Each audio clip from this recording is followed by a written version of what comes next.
পাপ যত বড়ই হোক, আল্লাহর সাথে জড়িত পাপ হলে ক্ষমা সহজ। দেখুন, একদা ইবলিস বলছে, রব্বি ইজ্জাতিক, হে আমার প্রতিপালক, তোমার সম্মানের কসম, তোমার আদম সন্তানকে আমি পথভ্রষ্ট করবই যে কোনো মূল্যে। লাজালু বিআন্নাল ইনসানা মাদামাত আরওয়াহুম ফি আসাদিহিম, যতদিন পর্যন্ত তার দেহে শ্বাস থাকবে আমি তাকে ভুল পথে নিয়ে যাব।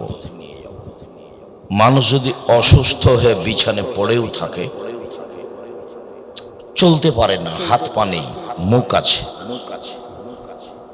তার জাহান্নামের পথও আছে। বিছানে পড়ে থেকে মুখে বলছে ও মুখ খারাপ। ইবলিস বলছে যে আদমের ছেলেমেয়ের দেহে যতদিন শ্বাস থাকবে ততদিন তাকে আমি ভুল পথে নিয়ে যাব যাব যাব। ও কিভাবে জান্নাতে যায় তা আমি দেখে ছেড়ে দেব। ঘটনাটা ছিল, আল্লাহ বললেন, ইয়া ইবলিস মা হামালাকা আল্লা তাসজুদা মা খালাকতু লিমা খালাকতু বিয়াদাইয়া, আমি যাকে নিজ হাতে সৃষ্টি করলাম তাকে সিজদা করতে তোমাকে কে নিষেধ করলো? আমি যাকে নিজ হাতে সৃষ্টি করলাম আদমকে, তুমি তাকে মেনে নিলে না কেন?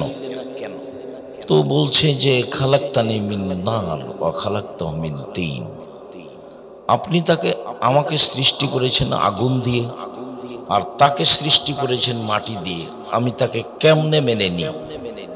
সে হচ্ছে নিম্নমুখী আর আমি হচ্ছে ঊর্ধ্বমুখী। আমি তো আদমকে মেনে নিতে পারি না। তখন আল্লাহ বললেন যে ইন্নাকা রাজিম, তুমি বিতাড়িত, আমার দয়া রহমত থেকে সরে যাও। তখনও বলল, ঠিক আছে, আমার একটা কথা শোনেন। কি? আমাকে বেঁচে থাকার সুযোগ দিতে হবে ইলা ইয়াউমিল কিয়ামা, কিয়ামত পর্যন্ত।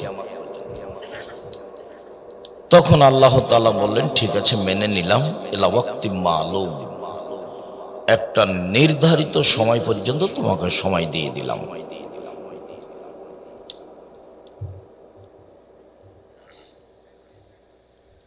একটা নির্ধারিত সময় পর্যন্ত তোমাকে সময় দিয়ে দিলাম। তবে আল্লাহ ইবলিসের কথা মেনেই নিলেন। ভাষা ছিল কিয়ামত পর্যন্ত, আল্লাহ বললেন যে একটা সময় পর্যন্ত।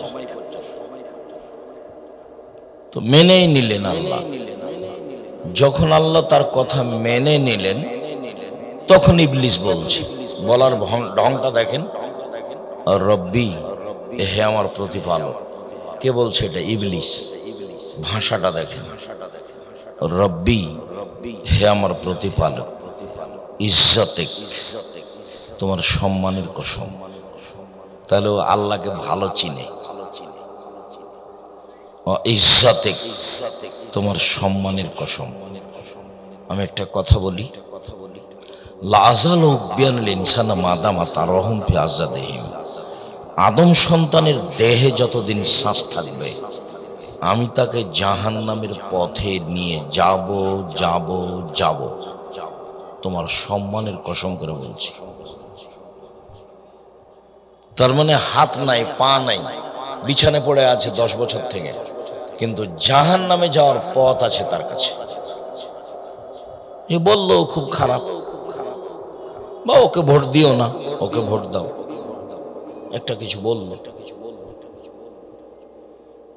তখন আল্লাহ বলছেন, ইবলিস, ওয়া ইজ্জতি ওয়া জালালি ওয়া ইরতিফায়ে মাকানি, আমার সম্মানের কসম, আমার ইজ্জতের কসম, আমার মর্যাদার কসম, আমার উচ্চতার কসম, লাগফিরান্না লাহুম মাস্তাগফারুনি, ও আমাকে যতবার ক্ষমা চাইবে, ও আমার কাছে যতবার ক্ষমা চাইবে ততবার আমি ক্ষমা করে দেব। আদম সন্তান আমার কাছে যতবার ক্ষমা চাইবে ততবার ক্ষমা করে দেব। আর একটু বলি, আনাস রাদিয়াল্লাহু তাআলা আনহু বলেন, একদা আল্লাহ রাসূল বললেন, জব নাদম মা দাওয়াতানি ও রাজাউতানি গাফারতু লাকা ওয়ালা উবালি। আদমের ছেলে মেয়ে শোনো, আল্লাহ বলছে, তোমরা যেভাবে ডাকো আমি সেভাবে থাকি, তোমরা যেভাবে শোনো বলো আমি সেভাবে শুনি, তোমরা যেভাবে ডাকো আমি সেভাবে থাকি, তোমরা যেভাবে বলো আমি সেভাবে শুনি। ক্ষমা চাইলে ক্ষমা করে দিই, আমি পরোয়া করি না তোমরা কত বড় পাপী, আমি পরোয়া করি না তুমি কত বড় পাপী, তুমি যেভাবে ডাকো আমি সেভাবে থাকি।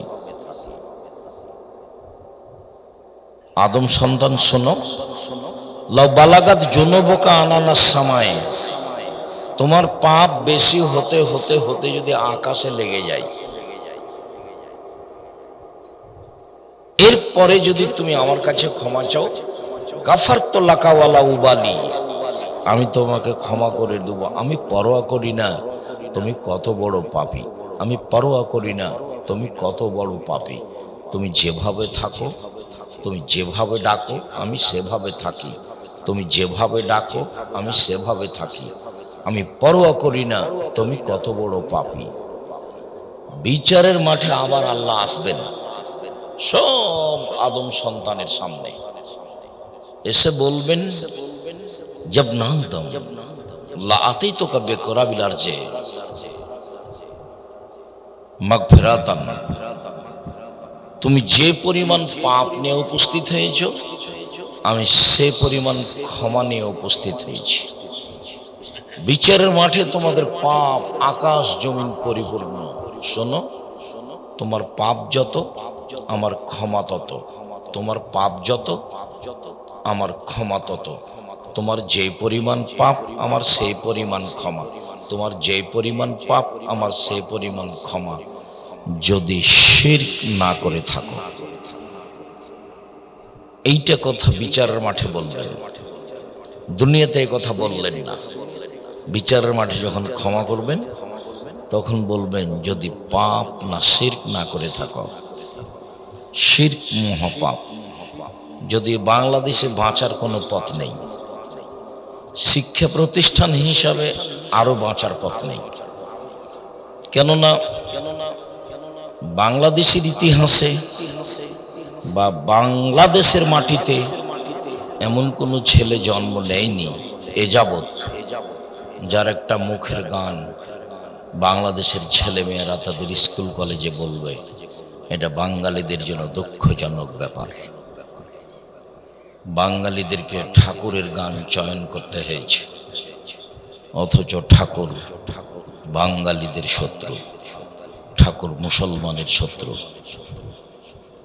ঠাকুর ঢাকা বিশ্ববিদ্যালয়ের শত্রু, ঠাকুর জাতির শত্রু। ভারত বাংলাদেশ পাকিস্তানের লোক যেদিন ইংরেজদের হাতে নির্যাতিত, সেদিন ঠাকুর লন্ডনে মুচ পাকাই। সেই ঠাকুরের গান আমার ছেলে মেয়ে বলে। আমি আব্দুর রাজ্জাক বিন ইউসুফ দেহে শ্বাস থাকাকালীন ঠাকুরের গান বলতে দেব না, বলবো না ইনশাল্লাহ। দেখি কতদিন টিকে থাকতে পারি। ঠাকুরকে আমি যত ঘৃণা করি পৃথিবীতে, আমি তত ঘৃণা কাউকে করি না।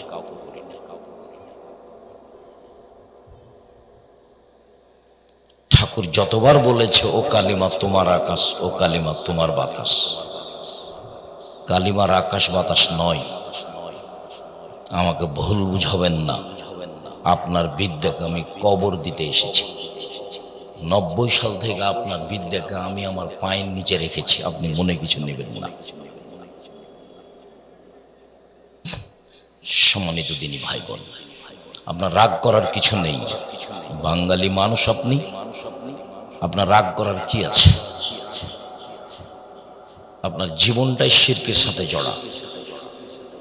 আমি তো দিবস পালন করলে মক্কা বিজয়ের দিন করতাম। আমি মুসলিম, আমি যদি কোনো দিবস পালন করতাম তো কোন দিন করতাম? আমি মক্কা বিজয়ের দিন করতাম। আমার মুসলমান হিসাবে দিবস পালনের দিন মক্কা বিজয়ের চেয়ে আমার কাছে কোনো দিন পছন্দনীয় নয়। সাথে সাথে আমি যদি শহীদ মিনার তৈরি করতাম, কার করতাম? হামজার করতাম। আল্লাহ রাসূল বলছেন সাইয়্যিদুশ শুহাদায়ে হামজা ইবনে আব্দুল মুত্তালিব, শহীদদের সর্দার হামজা ইবনে আব্দুল মুত্তালিব। পৃথিবীতে যত শহীদ হয়েছে, যত শহীদ হচ্ছে, কিয়ামত পর্যন্ত যত শহীদ হবে, সবার সর্দার কে? হামজা রাদিয়াল্লাহু তাআলা আনহু। যেহেতু আমি তার করি না, কিয়ামত পর্যন্ত কারোর জন্য করব না, দেহে শ্বাস থাকাকালীন করব না ইনশাআল্লাহ। বিচারের মাঠে আল্লাহ বলবেন, আদম সন্তান, তোমার পাপ যত আমার ক্ষমা তত, তোমার পাপ যত আমার ক্ষমা তত, তোমার যেই পরিমাণ পাপ আমার সেই পরিমাণ ক্ষমা, তোমার যেই পরিমাণ পাপ আমার সেই পরিমাণ ক্ষমা, যদি শিরক না থাকে। প্রত্যেক দিন আল্লাহ তাআলা আকাশ থেকে নেমে আসেন রাতের 3 ভাগের 2 ভাগ পার হওয়ার পরে। প্রত্যেক রাতে পৃথিবীতে যখন যেখানে রাতের 3 ভাগের 2 ভাগ পার হয়, তখন তিনি আকাশ থেকে নেমে আসেন পৃথিবীর সব মাটিতে। প্রথম আকাশে নেমে এসে তিনি বলেন, তোমরা কিছু চাও কি? চাও, চাইলে দেব। তোমরা কিছু আমাকে বলো কি? বলো, শুনব। তোমরা আমার কাছে ক্ষমা চাও কি? চাও, ক্ষমা করে দেব। মিয়াদুনি ফাস্তাজিব লাহু, যে আমাকে ডাকে আমি তার ডাকে সাড়া দিব। মায়াসলনি ফাউতিয়াহু, যে চাই, যা চায় তাকে তাই দিয়ে দেব। মায়াস্তাগফিরুনি ফাগফির লাহু, যে আমার কাছে ক্ষমা ভিক্ষা চায় তাকে আমি ক্ষমা করে দেব। ফজর পর্যন্ত বলতে থাকেন। আমি তখন ঘুমিয়ে, আপনি তখন ঘুমিয়ে। এটা মানাই না।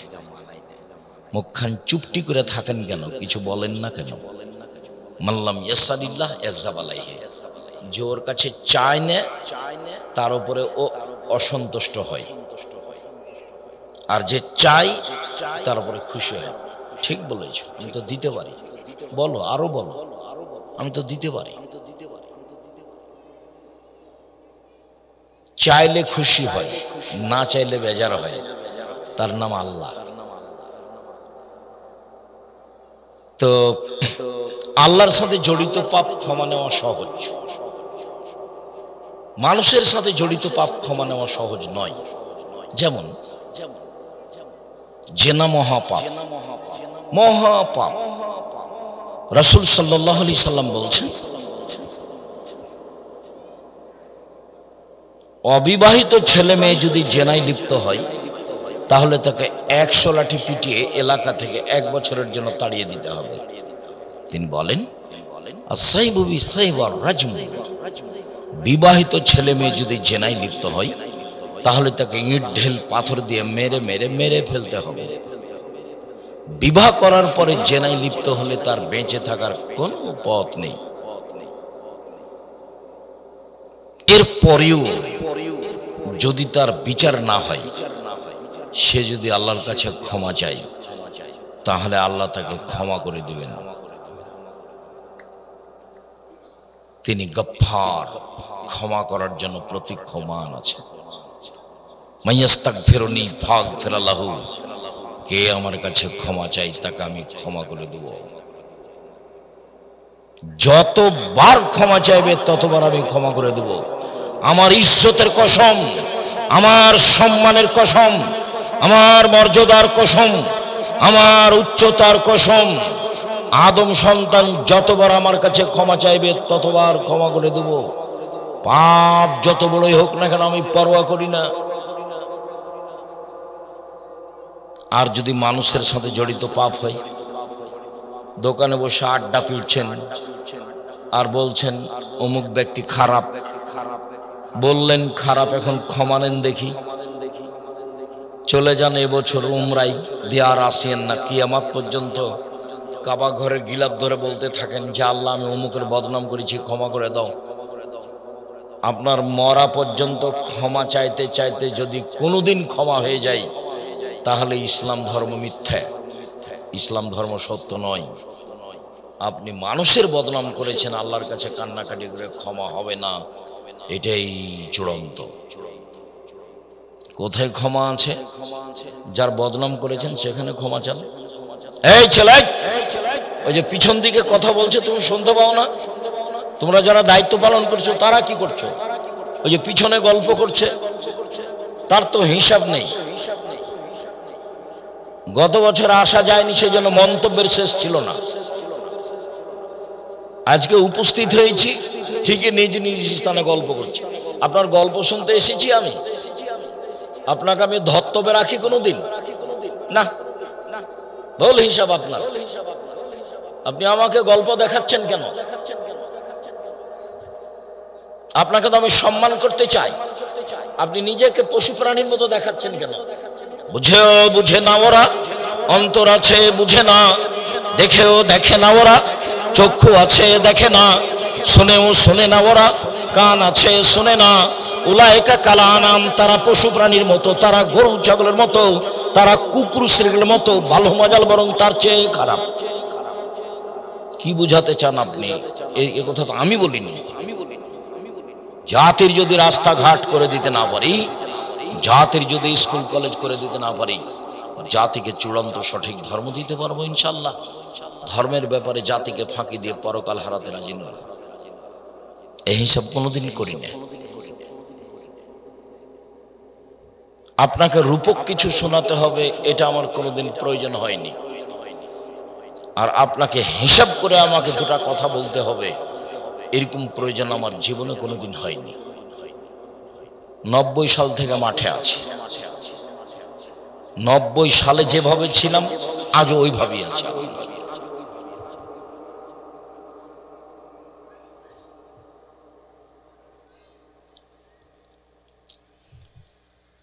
আমি যে বসে থেকে মাথায় হাত দিয়েছি এই কথার আগে যে আমি কিছুই বলিনি তা নয়, আমি বলেছি যখন আসবে সামনে তখন কি করবেন, দাঁড়িয়ে সম্মান জানাবেন। তা হাসি দিয়ে উত্তর দিয়েছে, মুখে বলেনি। তখন আমি বলেছি অল্প দিন বাঁচতে এসে পরকাল হারাতে রাজি নয়, যা হবে হবে। অল্প দিন বাঁচতে এসে পরকাল হারাতে রাজি নয়। মরাতে একদিন লাগবে, আজ হোক আর কাল হোক, সেই প্রস্তুতি নিয়েই থাকতে হবে। যেহেতু মরাই লাগবে, শ্বাস বন্ধ হইলে দাপট শেষ। 17 বছরের ক্ষমতা তো আপনি দেখলেন 45 মিনিট। 17 বছরের ক্ষমতার সময় কতটুকু? 45 মিনিট। খুলনার অঘোষিত সম্রাট এরশাদ শিকদার মাথায় হাত দিতে পারেনি মেয়ের। আর ফেরাউন 1700 বছর নেতৃত্ব দেওয়ার পরে 2-3 মিনিট, এই ডুবলো নেই, 2-3 মিনিট ক্ষমতা দেখিয়ে, দাপট দেখিয়ে, অন্যায় অবিচার করে, জুলুম করে, নির্যাতন করে, রাহাজানি করে, মানুষের বদনাম গীবাত করে, মানুষের প্রতি অন্যায় অবিচার করে, মানুষকে জেল হাজতে দিয়ে বেঁচে থাকার চেষ্টা করবেন না। মাটির মানুষ, বাস কালকে চলে যেতে হবে। নরম হয়ে অল্প উপার্জন করেন। উপার্জনের পথ 4টে। একটা দিন মজুরি, সন্ধ্যায় টাকা শেষ হবে, করেন, মরলেই শেষ। আর একটা চাকরি, সাধারণত 25 দিনে বেতন শেষ হবে, 5 দিন ধার কর্জে যাবে। আর একটা হলো জমি চাষ, হয় সমান সমান না হয় লস। আর এটা হলো ব্যবসা। তখন আল্লাহ রাসূল বললেন, সত্যবাদী বিশ্বস্ত ব্যবসায়ীরা নবীগণের সাথে জান্নাতে থাকবেন। হি আবার কেমন উপার্জন! অবাক উপার্জন। ব্যবসা বাদাম বিক্রিও হতে পারে, ব্যবসা বিদেশের সাথে ইনপুট লাইসেন্সেও হতে পারে। বড় থেকে বড়, ছোট থেকে ছোট, যে ব্যবসায় প্রতারণা নেই, ধোঁকা ফাঁকি নেই, সে ব্যবসায়ী নবীগণের সাথে থাকবেন। আমি এ কথা বলিনি, এ কথা মুহাম্মদ সাল্লাল্লাহু আলাইহি ওয়াসাল্লাম বলেছেন। সম্মানিত দিনী ভাই বোন, অল্প দিন বাঁচতে এসে কারো ক্ষতি করার চেষ্টা করবেন না। জেনা যত বড়ই পাপ হোক, যদি আল্লাহকে বলে আল্লাহ আমার ভুল হয়েছে, আমি জিন্দেগিতে এই কাজে আর যাব না, ইনশাল্লাহ এই পাপ ক্ষমা হবে। সুদ, সুদ মহাপাপ। সুদের পাপের ভাষা শুনলে অবাক হতে হয়। পৃথিবীতে সুদের পাপের ভাষা যেমন, এরকম কোন পাপের সাথে ভাষা আল্লাহর নবী উল্লেখ করেননি। অবাক ভাষা। তিনি বলছেন, মা একলো দিরহাম রেবা ইয়ালাম আসাদ্দু মিন সিত্তাতিন সালাসিনা জিনিয়া। কেউ যদি জেনে শুনে 1 টাকা সুদ খায়, 36 বার জেনা করে যত পাপ হবে, 1 টাকা সুদ খেলে তার চেয়ে বেশি পাপ হবে। 36 বার জেনা করে যত পাপ হবে। জেনার পাপ তো একটু আগে জানলেন। অবিবাহিত অবস্থায় যদি জেনা করে 100 লাঠি পিটিয়ে 1 বছরের জন্য এলাকা থেকে তাড়িয়ে দিতে হবে। আর বিবাহিত পুরুষ নারী যদি জেনা করে, তাহলে তাকে ইট ঢেল পাথর দিয়ে মেরে মেরে মেরে ফেলতে হবে, তার বেঁচে থাকার কোনো সুযোগ নেই। আর এখন রাসূল সাল্লাল্লাহু আলাইহি ওয়াসাল্লাম যেভাবে বলছেন, তাতে মানুষ যদি 1 টাকা সুদ খায়, 36 বার জেনা করলে যত পাপ হবে, 1 টাকা সুদ খেলে তার চেয়ে বেশি পাপ হবে। আবার তিনি বলছেন, আর রেবা সাবুনা জুসান আইসারাহা আইন করাজুল উম্মাহ। সুদের পাপের 70টি ভাগ রয়েছে, ছোট থেকে বড়, বড় থেকে ছোট। সবচেয়ে ছোট পাপ হলো মার সাথে জেনা করলে যেমন পাপ হয়। দেখেন তো ভাষা। পৃথিবীতে সবচেয়ে মহাপাপ শিরক, কিন্তু ভাষা এরকম নয়। পৃথিবীর দ্বিতীয় মহাপাপ বাপ মায়ের অবাধ্য চলা, কিন্তু ভাষা এমন নয়। পৃথিবীর তৃতীয় মহাপাপ মিথ্যা সাক্ষী দেওয়া, কিন্তু ভাষা এমন নয়। পৃথিবীর চতুর্থ মহাপাপ মানুষকে হত্যা করা, কিন্তু ভাষা এমন নয়। অবাক হতে হয় সুদের পাপের ভাষা। সুদ খেতে খেতে খেতে বাড়ি গাড়ি করেছে, অনেক কোটি কোটি টাকা সুদের ব্যাপার। আজকে রাতে বলছে আল্লাহ আমার ভুল হয়েছে, আমি আর জীবনে কোনোদিন সুদ খাবো না, লেনদেন বন্ধ করলাম, তুমি আমাকে মাফ করো, ইনশাল্লাহ ক্ষমা হয়ে যাবে। তোমার পাপ যত আমার ক্ষমা তত, তোমার পাপ যত আমার ক্ষমা তত।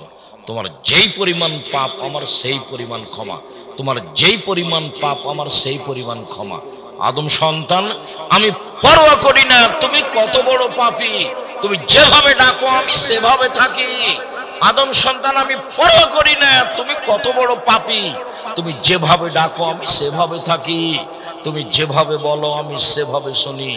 আমি পরোয়া করি না তুমি কত বড় পাপী। আমার সম্মানের কসম, আমার ইজ্জতের কসম, আমার মর্যাদার কসম, আমার উচ্চতার কসম, আদম সন্তান ক্ষমা চাইলেই আমি ক্ষমা করে দেব। আস্তাগফিরুল্লাহ ওয়া আতুবু ইলাইহি, আস্তাগফিরুল্লাহাল্লাযী লা ইলাহা ইল্লা হুয়াল হাইয়ুল কাইয়্যুম ওয়া আতুবু ইলাইহি। রব্বিগফিরলি ওয়া তুব আলাইয়া ইন্নাকা আনতাত তাওয়াবুল গফুর। আল্লাহুম্মা আনতা রব্বি লা ইলাহা ইল্লা আনতা খালাকতানি ওয়া আনা আবদুকা ওয়া আলা আহদিকা ওয়া আদিকা মাসতাতাতু আউযু বিকা মিন শাররি মা সানাতু আবুউ লাকা বিনি'মাতিকা আলাইয়া ওয়া আবুউ বিযামবি ফাগফিরলি ফাইন্নাহু লা ইয়াগফিরুয যুনুবা ইল্লা আনতা। আল্লাহ রাসূল বলছেন সাইয়্যিদুল ইস্তিগফার, এটা হলো ক্ষমা চাওয়ার সর্দার। আল্লাহ রাসূলের মুখের ভাষা। বুখারী মুসলিম। সাইয়্যিদুল ইস্তিগফার, ক্ষমা চাওয়ার সর্দার। যত মাধ্যম আছে ক্ষমা চাওয়ার, তার বড়, সবচেয়ে বড় মাধ্যম কোনটা? আল্লাহুম্মা আনতা রাব্বি লা ইলাহা ইল্লা আনতা খালাকতানি, সাইয়্যিদুল ইস্তিগফার। আরবি শব্দ সৈয়দুল ইস্তিগফার, ক্ষমা চাওয়ার সর্দার। আপনি মানুষের বদনাম করেছেন, গীবাত করেছেন, চুগলখড়ি করেছেন, এর কথা ওখানে বলেন, ওর কথা এখানে বলেন, এই পাপ ক্ষমা চান আজীবন, ক্ষমা হবে না।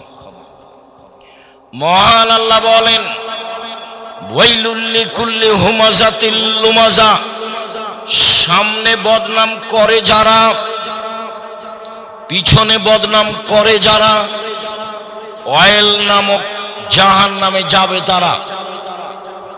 বদনাম করে যারা সুনিশ্চিত ধ্বংস হবে তারা, জাহান্নামে যাবে তারা। জুবাইর ইবনে মুতাইম রাদিয়াল্লাহু তাআলা আনহু বলেন, রাসূল সাল্লাল্লাহু আলাইহি ওয়াসাল্লাম বলেছেন, লা ইয়াদখুলুল জান্নাতা কাত্তাত ওয়া ফি রিওয়ায়াতিন নাম্মাম, গীবাত করে যারা তারা জান্নাতে প্রবেশ করবে না। যারা চগলখড়ি করে, এখানকার কথা ওখানে লাগাই, ওখানকার কথা এখানে লাগাই, সমাজ নষ্ট করে যারা, এরা জান্নাতে যাবে না। বুখারী মুসলিম। শুনুন,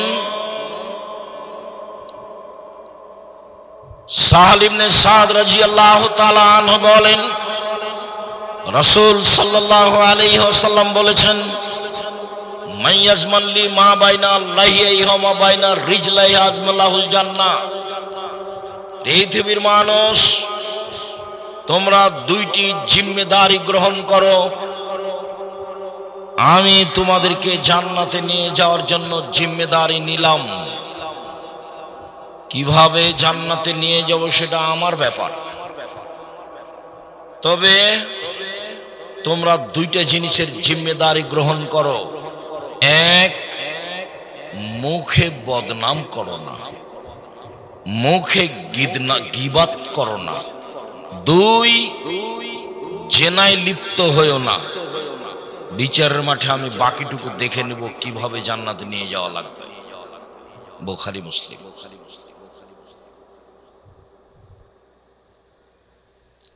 রাসূল সাল্লাল্লাহু আলাইহি ওয়াসাল্লাম তার চাচাকে বলছেন, চাচা বলেন না লা ইলাহা ইল্লাল্লাহ, বাকিটুকু আমি দেখব বিচারের মাঠে কিভাবে আপনাকে জান্নাতে নিয়ে যাওয়া লাগে। পাশে আবু জাহাল এরা বসেছিল, তারা বলল, আবু তালেব মরার কালে ধর্ম ত্যাগ করবেন, কিয়ামত পর্যন্ত আপনার নামে বদনাম থেকে যাবে। আবু তালেব মরার সময় ধর্ম ত্যাগ করেছে। আবু তালেব শেষ পর্যন্ত বলল, ভাতিজা আমি তোমার কথা গ্রহণ করতে পারলাম না। কিছুদিন পরে চাচা মারা গেল। আলী রাদিয়াল্লাহু তাআলা আনহু এসে বললেন, আপনার চাচা মারা গেছে। আল্লাহর নবী বললেন, যাও ওকে নিয়ে গিয়ে মাটি খুঁড়ে গর্ত করে মাটিতে পুঁতে দাও। তার জানাজা হবে না, তার গোসল হবে না, তার কাফন দাফন হবে না। পৃথিবীতে মুহাম্মদ সাল্লাল্লাহু আলাইহি সাল্লামকে ভালোবাসার লোক তার চাচার চেয়ে পৃথিবীতে কেউ ছিল না। কেউ যদি দাবি করে সেটা মিথ্যা দাবি হবে। পৃথিবীতে তার আশ্রয়স্থল ছিল, তাই আশ্রয়স্থলই ছিল তার চাচা। চাচাকে একটা কথা বলেছিলেন, চাচা লা ইলাহা ইল্লাল্লাহ বলেন, বাকিটুকু আমি দেখব কি করা লাগে। তার চাচা এটা গ্রহণ করেননি। মরার পরে খবর পেয়ে তিনি বললেন, যাও তাকে মাটিতে পুঁতে দাও। তার জানাজা হবে না, তার গোসল হবে না, তার কাফন দাফন হবে না। আমি মুহাম্মদ সাল্লাল্লাহু আলাইহি সাল্লাম তার জন্য ক্ষমা চাইতে পারবো না। আমি আমার মায়ের জন্য ক্ষমা চাওয়ার অনুমতি চেয়েছিলাম, হয়নি। আমি আল্লাহকে বলেছিলাম আমার মায়ের জন্য ক্ষমা চাইতে পারি। আল্লাহ আমাকে বললেন না। আমার মায়ের কবর দেখতে যেতে পারি? হ্যাঁ, যেতে পারো। ইব্রাহিম আলাইহিস সালাম তার পিতার জন্য ক্ষমা চেয়েছিল, হয়নি। বিচারের মাঠে ক্ষমা চাইবেন, হবে না। শিরক করে মরে বিচারের মাঠে জান্নাত হবে না, শিরক মহাপাপ। রাসূল সাল্লাল্লাহু আলাইহি সাল্লাম বলেন, মান ইয়াজমান লি মা বাইনা লাহিয়াইহি ওয়া মা বাইনা রিজলাইহি হাজবুল জান্নাহ। যে ব্যক্তি মুখের জিম্মেদারি নিবে, যে ব্যক্তি লজ্জা স্থানের জিম্মেদারি নিবে, আমি মুহাম্মদ সাল্লাল্লাহু আলাইহি সাল্লাম তাকে জান্নাতে নিয়ে যাওয়ার জিম্মেদারি নিলাম। রাসূল সাল্লাল্লাহু আলাইহি সাল্লাম বলেন, ইজমানুল সিত্তান মিন আনফুসিকুম আজুল্লাকুল জান্নাহ। পৃথিবীর মানুষ, তোমরা 6টা জিনিসের জিম্মেদারি নাও, আমি তোমাদের জান্নাতে নিয়ে যাওয়ার জিম্মেদারি নিলাম। 1, অসদুক ইযা হাদাসতুম, কথা বললে সত্য কথা বলো। ওয়াউফি জাওয়াদতুম, মানুষের সাথে ওয়াদা করলে পূর্ণ করো। অদ্দুয়ে জাউতুমিনতুম, আমানত রাখা হলে তা দিয়ে দাও, আত্মসাৎ করো না। 4, অহফাজু ফরুজাকুম, জেনায় লিপ্ত হয়েও না। কিভাবে জান্নাতে নিয়ে যাও সেটা আমার ব্যাপার। গুজ্জু আবসারাকুম, চক্ষু নিচু করে চলো। হাট বাজার মহিলা দিয়ে পূর্ণ, চক্ষু নিচু করবেন কিভাবে? বাপ তো পশু প্রাণীর মতো দিন কাটায়, স্বামীর গায়ে তো রক্ত বলে কোনো জিনিস নাই, সবই পুজ। ভাইয়ের গায়ে তো রক্ত বলে কোনো জিনিস নাই, সবই পুজ। আপনার স্ত্রী ভ্যানিটি ব্যাগ হাতে করে রাজশাহী বাজারে চলে যায়, দুর্গাপুর বাজারে চলে যায়, কিভাবে? আপনাকে একটু খারাপ লাগে না কেন? আপনার একটু আত্মমর্যাদা হয় না কেন? আপনার একটা ইতস্তবোধ হয় না কেন? আপনাকে খারাপ লাগে না কেন? আপনার শরীরে সবই কি পুজ, একটুকু রক্ত নেই, খারাপ লাগে না? ছি, যাবে কেন বাজারে? ওর স্বামী মরে গেছে, ওর বাপ মরেছে, ওর শ্বশুর মরেছে, ওর দেবর মরে গেছে, ওর ভাসুর মরে গেছে, ওর বোনের ছেলে মরে গেছে, ওর ভাইয়ের ছেলে মরে গেছে, ও দুনিয়াতে একাই আছে, তাই তাকে বাজারে যেতে হচ্ছে। তার শরম হয় না কেন? তার হায়া হয় না কেন? তার লজ্জা হয় না কেন? তার শরম হয় না কেন? সে লজ্জা বিক্রি করে খেয়েছে কেন? সে পৃথিবীকে ছোট মনে করে কেন? এই ছেলে, তোমার মাকে খালা বলে ডাকিও। তোমার আমার শরম হয় না? তোমার আমার হায়া হয় না? বাড়িতে জায়গা নেই, বাড়িতে পেশাবখানা নেই, বাড়িতে পায়খানা নেই, বাড়িতে পানির ব্যবস্থা নেই, ও ভ্যানিটি ব্যাগ হাতে করে যায় কেন? ফ্যাশন বোরকা পরে, তাকে খারাপ লাগে না? কই আমরা তো বেঁচে আছি, আমরা তো যাই না। আমার জীবনে আমি কোনোদিন চায়ের স্টলে বসে নেই যে বেঁচে আছি, দেখেন দেখেন তো বেঁচে আছি, আলহামদুলিল্লাহ। আমি যখন বাড়ি থেকে বের হতাম তখন আমার মা বলতেন, 1, দোকানে বসিও না। 2, প্রাইভেট পড়ায়ও না। 3, বন্ধুতালি করো না। 4, দাওয়াত খায়ও না। আমার মা পিছে পিছে হাঁটতেন আর বলতেন।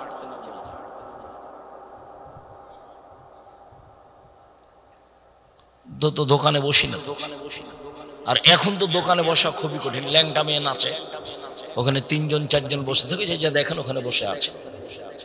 বুঝেও বুঝে না ওরা, অন্তর আছে বুঝে না, বোঝা দরকার।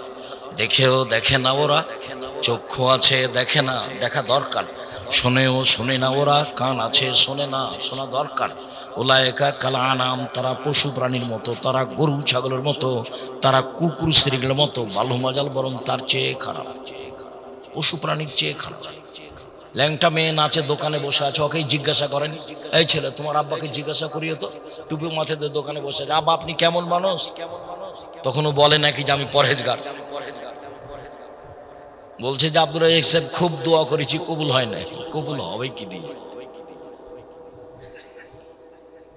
মোবাইল তো আছে, বিশাল মোবাইল, ল্যাংটা মেয়ে দিন রাত নাচছে।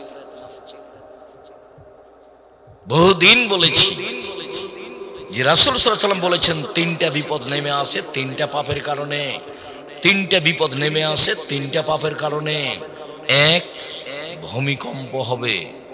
দুই, আকার আকৃতি পরিবর্তন হবে। সন্ধ্যায় থাকবে মানুষ, সকালে হবে বানর। সন্ধ্যায় থাকবে মানুষ, সকালে হবে শোর শুকুর। এই দুটা প্রাণী হবে, শোর আর বানর। তিন, সমস্যা নেমে আসবে। এই যে দেখেন দুর্ভিক্ষ নেমে আসছে। কোথায় তেলের সমস্যা, হাজার হাজার কিলোমিটার দূরে, আর এখানে বলছে তেল দেব না। আরো কত সমস্যা নেমে আসবে তিনটা পাপের কারণে। এক, সবাই যখন নেশাদার দ্রব্য পান করবে, বিড়ি তামাক জর্দা সিগারেট গুলো, এগুলো নেশাদার দ্রব্য নয়, অথচ নেশাদার দ্রব্য সবাই নির্দ্বিধায় খাচ্ছে। দুই, মানুষ যখন গান বাজনায় মত্ত হবে, দেখেন দোকানপাট সব গান বাজনায় মত্ত। তিন, মেয়েরা যখন নাচবে, হেডমাস্টার মেয়ে নাচায়, হেডমাস্টার বসে আছে মঞ্চের, মেয়েরা নাচছে, তার ছাত্রীরা নাচছে, যেগুলো কলেজে পড়ে সেগুলো নাচছে মাস্টারের সামনে। অবাক কথা, ওরও নাকি বাপ আছে, মেয়েটার নাকি বাপ আছে, সে বাপ নাকি তাহাজ্জুদ পড়ে, সে বাপ আবার উমরা করে। মানে ধর্মকে মজাক করা, ধর্মকে কি করা, মজাক করা। তিন চিল্লাই চলে গেছে বাপ, আর মেয়ে ঢাকা বিশ্ববিদ্যালয়ে প্রেম করে, আর বাপ তাসবিহ টিপি লন্ডনে। ধর্ম এত পাগল নয়। তিন শ্রেণীর মানুষ জাহান্নামে যাবেই। তার এক শ্রেণীর মানুষ দায়ুস, যেসব বাপ বাড়িতে বেহায়ার সুযোগ দিয়েছে, সেই বাপ জাহান্নামে যাবেই। তাহাজ্জুদ পড়লেও যাবে, হজ করলেও যাবে। দুই, যেসব মহিলারা পুরুষের পোশাক পরে, পুরুষের শার্ট প্যান্ট পরে, পুরুষের গেঞ্জি গায়ে দেয়, পুরুষের মতো চলে, এরা জাহান্নামে যাবে। তাহাজ্জুদ পড়লেও যাবে, হজ করলেও যাবে। তিন, নিয়মিত যারা বিড়ি তামাক জর্দা সিগারেট গুল নেশাদার দ্রব্য খায়, তারা জাহান্নামে যাবে, হজ করলেও যাবে, তাহাজ্জুদ পড়লেও যাবে। আল্লাহ রাসূল বলেছেন যে যাবেই জাহান্নামে। শুনুন, চক্ষু নিচু করে চলো, জান্নাত কিভাবে নিয়ে দিতে হয় সেটা আমি দেখব।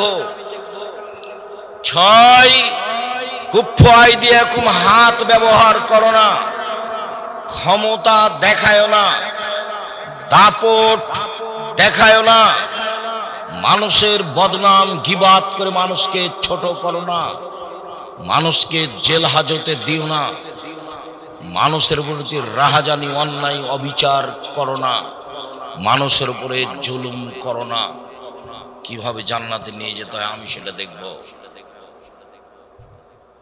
ক্ষমতা দেখিয়ে কেউ টিকতে পারেনি, আদ সামুদ টিকতে পারেনি, ফেরাউন টিকতে পারেনি, জুলুম করে কেউ টিকতে পারেনি, আপনাদের চোখের সামনে সরকার টিকতে পারেনি। কাজেই জুলুম করে একদিন এক মিনিট বেঁচে থাকার চেষ্টা করিয়েন না। সহজ পথ চারটের যে কোনো একটা গ্রহণ করুন। দিন মজুরি করেন, চাকরি করেন, জমি চাষ করেন, ব্যবসা করেন, কোনোটাই যদি না হয় প্রয়োজনে ভিক্ষা করে খেতে হবে। জুলুম থেকে বিরত থাকতে হবে। মাটির মানুষ, সাধারণ থাকবে। আবু হুরায়রা রাদিয়াল্লাহু তাআলা আনহু বলেন, সুইলা রাসূলুল্লাহ সাল্লাল্লাহু আলাইহি ওয়াসাল্লাম আন আকসারা ইদখিলান নাসা নারা। আল্লাহ রাসূলকে জিজ্ঞাসা করা হলো, আল্লাহ রাসূল, কি কারণে মানুষ বেশি বেশি জাহান্নামে যায়? জাহান্নামে যাওয়ার কারণ কি, এইটা জিজ্ঞাসা। তখন তিনি উত্তরে বললেন, শোনো, আল ফারজ ওয়াল ফাম, মুখ আর লজ্জা স্থানের কারণে মানুষ বেশি বেশি জাহান্নামে যাবে। মুখ আর লজ্জা স্থান। কই এখানে সালাত আদায় করলো না, এ কথা তো আসলো না। তাহাজ্জুদ পড়লো না, এই কথা তো আসলো না, হজ করলো না, এই কথা তো আসলো না। জিজ্ঞাসা করা হলো মানুষের বেশি জাহান্নামে যাওয়ার কারণ কি? তখন আল্লাহ রাসূল বললেন যে মুখ আর লজ্জা স্থান। মুখে কি করে? সাধারণ মুখ, বেখিয়াল, দোকানে বসে আছে, এমনিতেই বলে যাচ্ছে এর ওর কথা, এমন বলেছে, খালি একটু বলেছে, সবাই বলছে যে লোকটা খুব খারাপ, আপনিও দোকানে গিয়ে বলছেন যে ঠিক বলেছেন, ও আসলে খারাপ। এখন তো আর আপনি জান্নাত যেতে পারবেন না। পুরো জীবনের নেকি যদি এক পাল্লায় দেওয়া হয় আর এইটা যদি এক পাল্লায় দেওয়া হয় তাহলে এটা ভারী হবে। এক মিনিট। আয়েশা রাদিয়াল্লাহু তাআলা আনহা বলেন, কুলতু লিন নবী সাল্লাল্লাহু আলাইহি সাল্লাম লিসাফিয়া কাযা ওয়া কাযা, আমি বললাম আপনি সাফিয়ার তো প্রশংসা করেন কেন? সাফিয়া খুব সুন্দরী, বুদ্ধিমতী, এত প্রশংসা করেন কেন? আরে সাফিয়া তো একজন খাটো মহিলা। খাটোটা একটা দোষ। আজও মানুষ খাটো মহিলাকে বিবাহ করতে চায় না। খালি জিজ্ঞাসা করে কত ফুট লম্বা, 5.5 ফুট, 6.5 ফুট, 5 ফুট, মানে বিবাহ করলে একটা আছে। আল্লাহ রাসূল এটা বলেন। আল্লাহ রাসূল বলেছেন তুনকাহুল মারাত লিআরবাইন, পৃথিবীর মানুষ শুনে রেখো, 4টে জিনিস দেখে মেয়েদের বিবাহ করা হয়। আমি সেই 4টার কথা বলিনি। 1, লেমালেহা, মেয়েটা ধনী কিনা সবাই দেখতে চায়, তার টাকা পয়সা আছে কিনা। 2, অলে হাসাবে হাসে, বংশীয় কিনা, তার বাপ চাচারা বিত্তশালী, চাকরিজীবী, ব্যবসায়ী কিনা। 3, অলে জামালেহা, মেয়েটা সুন্দরী কিনা। সবাই সুন্দরী খুঁজে। আল্লাহ বলছেন মা তাবালাকুম, তোমাকে যাকে ভালো লাগে। দেখুন, আল্লাহ বলছেন তোমাকে যাকে ভালো লাগে তাকে বিবাহ করো। 2টা করো, 3টা করো, 4টা করো। এর অর্থ এই নয় যে শ্যামা কালো মেয়েটা বাদ পড়ে থাকে, যেটা আপনি মনে করিয়েন না।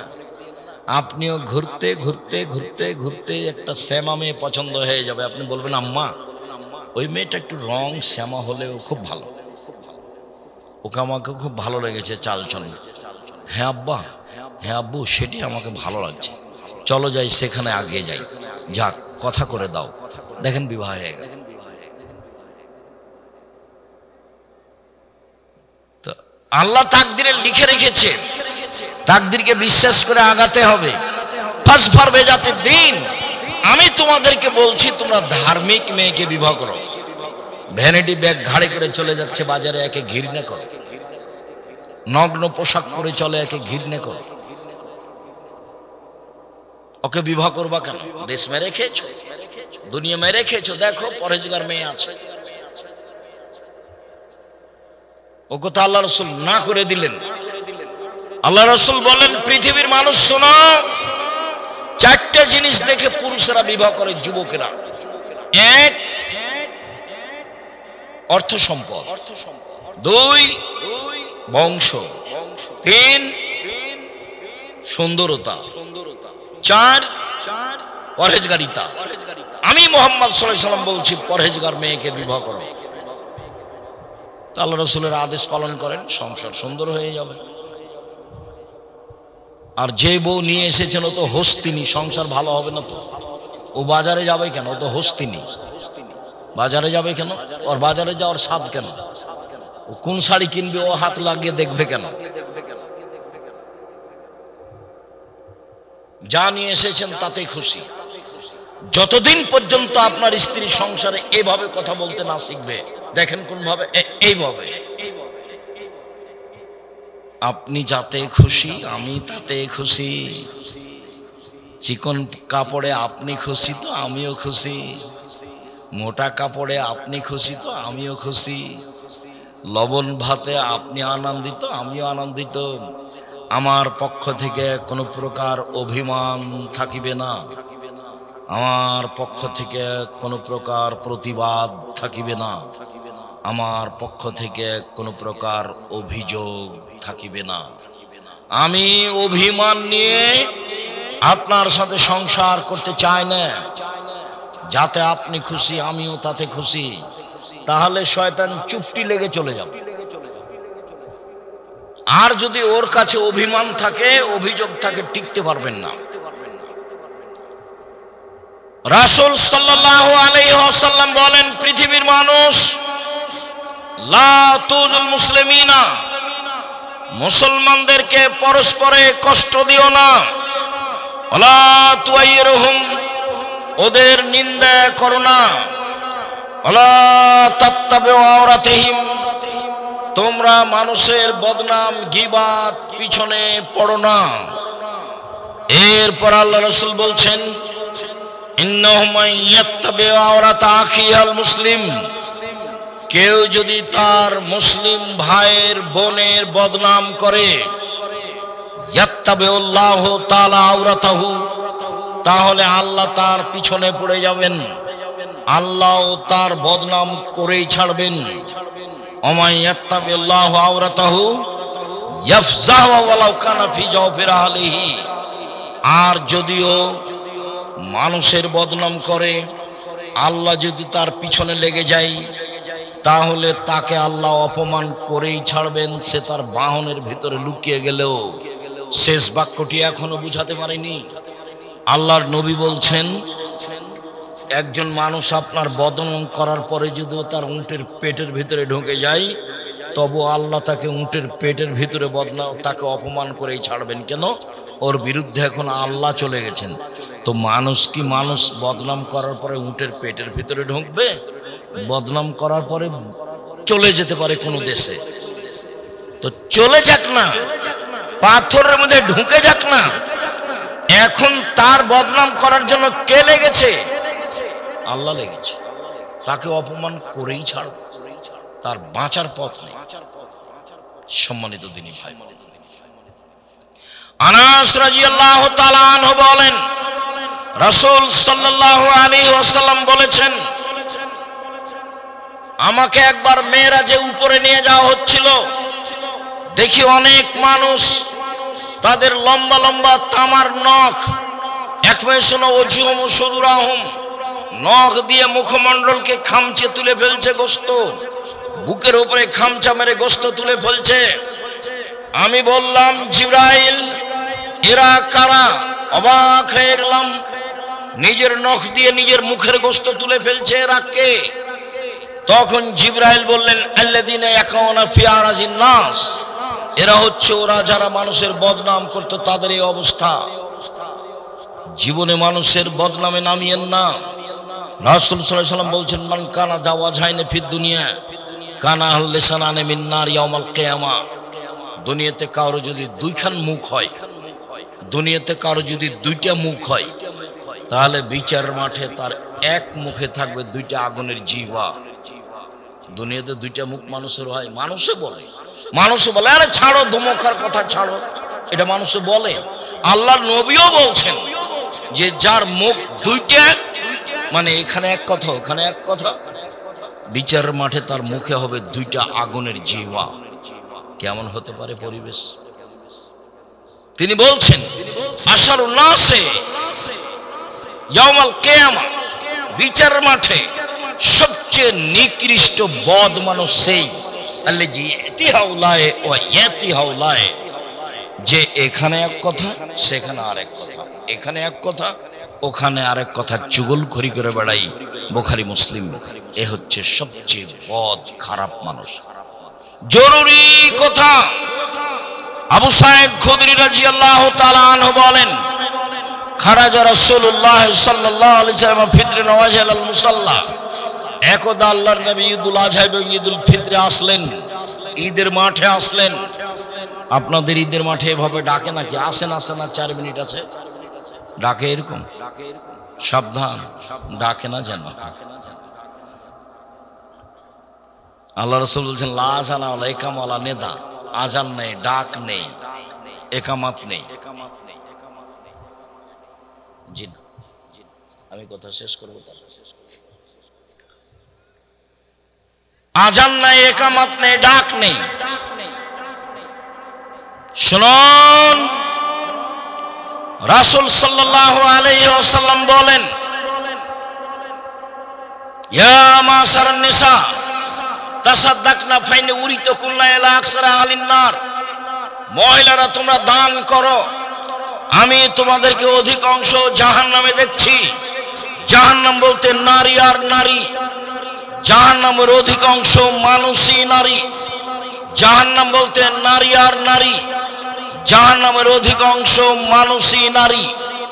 যখন আল্লাহর নবী এই কথা বললেন, তখন মহিলারা বললেন, লিমা বেমা ইয়া রাসূলুল্লাহ, আল্লাহর নবী কেন? আমরা বেশিরভাগ জাহান্নামে যাব কেন? আমাদের বেশিরভাগ জাহান্নামে যাওয়ার কারণ কি? তখন তিনি তিনটা কথা বললেন। এক, তুকসিরনা লানা, তোমরা বেশি অভিশাপ করো, খুচরা কথা বলো, বদনাম তাদের মুখে বেশি। তারাই দিন রাত বলে অমুক মেয়ে এমন, অমুক ছেলে এমন, তার স্বামী এমন, তার বোন এমন, তার ভাই এমন। দেখবেন যে তাদের মুখে সব সময় খুচরা কথা। মহিলারা জাহান্নামে যাবে তার এক নম্বর কারণ হচ্ছে তাদের মুখে অভিশাপ বেশি, খুচরা কথা বেশি, বদনাম বেশি, গীবত বেশি, সেই জন্য জাহান্নামে যাবে। দুই, তাকফুরনা নাসিরা, তারা স্বামীকে মেনে চলে না, সেই জন্য জাহান্নামে যাবে। চারটে আমলের ভিত্তিতে একজন মহিলা জান্নাতে চলে যাবে। এক, 5 ওয়াক্ত সালাত। 2, রমজান মাসের সিয়াম রোজা। 3, স্বামীকে মেনে চলা। 4, জেনায় লিপ্ত না হওয়া। এই 4টা কর্মচার আছে, জান্নাতের সব দরজা খোলা তার জন্য। একদিকে আল্লাহ রাসূল বললেন তার জন্য জান্নাতের সব দরজা খোলা, আর আরেক দিকে আল্লাহ রাসূল বলছেন জাহান্নাম বলতে নারী আর নারী, জাহান্নামের অধিকাংশ মানুষই নারী। মহিলারা জিজ্ঞাসা করল কেন? তখন তিনি উত্তরে বললেন, এক, তারা অভিশাপ করে, বদনাম গীবাত করে, এই জন্য। 2, তারা স্বামীকে মেনে চলে না, এই জন্য। 3, মা রাআইতু মিন নাকিসাত আকলিন ওয়া দীনিন আযহাব রব্বিল রাজুলিল হাজিম মিন ইহদাকুন না, আমি দেখিনি তোমাদের চেয়ে কাউকে ও নারী জাতি, আমি দেখিনি তোমাদের চেয়ে কাউকে ও নারী জাতি বুদ্ধি কম হওয়ার পরেও, বিবেক কম হওয়ার পরেও বুদ্ধিমানের বুদ্ধিকে নষ্ট করতে পারে। তোমরা এমন জাতি যে বুদ্ধিমানের বুদ্ধিকে নষ্ট করতে পারো, তোমরা এমন জাতি যে বুদ্ধিমানের বুদ্ধিকে নষ্ট করতে পারো। একবার হাসি মুখে কথা বললেই ঈমান অর্ধেক হয়ে যায়। এ কথা আমি বলিনি, এ কথা মুহাম্মদ সাল্লাল্লাহু আলাইহি ওয়াসাল্লাম বলেন, হাদিস বুখারী মুসলিম। এই 3টে কারণে তারা বেশি জাহান্নামে যাবে। ও মোবাইলে কথাই বলবে না, তার আব্বার মোবাইলে বারবার রিং হচ্ছে। বহুদিন বলেছি মেয়ে মোবাইল ধরতে পাবে না, শেষ পর্যন্ত যদি ধরেই তাহলে অন করে বলবে আসসালামু আলাইকুম, কে বলছিলেন? এখন আমার আব্বা বাড়িতে নেই, কিছুক্ষণ পরে বলিয়েন আসসালাম, এই পর্যন্ত একটু কড়া করে বলবে। সেখানে ভাষা নরম করে কিছু বললে সেই পুরুষের নাম্বারটা ধরে রাখবে আবার কথা বলার জন্য। রাসূল সাল্লাল্লাহু আলাইহি ওয়াসাল্লাম বলছেন, তোমাদের চেয়ে আমি জাতি দেখিনি যে মানুষের ঈমানকে ধ্বংস করতে পারে। মা তারাকতু বাদি ফিতনাতান আজারাল রিজাল মিনান নিসায়ে, আমার জীবনে আমি ছাড়িনি কোন বস্তু যেটা পুরুষের জন্য বেশি ধ্বংসাত্মক হতে পারে নারীদের চেয়ে। আমার জীবনে আমি ছাড়িনি কোনো বস্তু যেটা পুরুষের জন্য বেশি ধ্বংসাত্মক হতে পারে নারীদের চেয়ে। আমার জীবনে আমি ছাড়িনি কোনো বস্তু যেটা পুরুষের জন্য বেশি ধ্বংসাত্মক হতে পারে নারীদের চেয়ে। ইন্নাল মারাতা তুকবিলু ফি সূরাতি শায়তান ও তুদবিরু ফি সূরাতি শায়তান, নিশ্চয় মহিলারা শয়তানের বেশ ধরে আসে, শয়তানের বেশ ধরে যায়। নিশ্চয় মহিলারা শয়তানের বেশ ধরে আসে, শয়তানের বেশ ধরে যায়। এই ভাষা কি আল্লাহ রাসূল সব মহিলাকেই বললেন? এই ভাষার অধীনে কি খাদিজা আছে? এই ভাষার অধীনে কি আয়েশা রাদিয়াল্লাহু তাআলা আনহা আছেন? এই ভাষার অধীনে কি মারিয়াম আছেন? এই ভাষার অধীনে কি আসিয়া আছেন? জি না। কেন নেই? আল্লাহ রাসূল বলছেন ইন্নাল মারাতা তুকবিলু ফি সূরাতি শায়তান ওয়া তুদবিরু ফি সূরাতি শায়তান। শয়তানের বেশ ধরে আসে, শয়তানের বেশ ধরে যায়। ভ্যানিটি ব্যাগ ঘাড়ে নিয়ে ওই ফ্যাশন বোরকা পরে যায়, এটা কেমন পোশাক হলো? ল্যাংটা হয়ে যায়, সেটা তো যাই। ওর বাপ নাই সেই জন্য যায়, ওর স্বামী নাই সেই জন্য যায়, ওর দেখাশোনার কেউ নাই সেই জন্য যায়। ওকে তো আল্লাহ একজনের অধীনে রেখেছে। একাধিক হাদিস, একাধিক আয়াত অধীনে নেয়। বসো। সম্মানিত দিনী ভাই বোন, রাসূল সাল্লাল্লাহু আলাইহি ওয়াসাল্লাম একদা বলছেন, তোমাদের কি হবে, যুগের কি হবে, তোমাদের কি হবে, যুগের কি হবে। এই যে উবকিতুম ফি হুসালাতি মিনান নাস, যখন তোমরা আগাছার মাঝে থাকবে, সমাজের সবাই হবে আগাছা, কেউ ভালো মানুষ থাকবে না, সেদিন তোমাদের কি হবে, সেদিন যুগের কি হবে, সেদিন তোমাদের কি হবে, সেদিন যুগের কি হবে।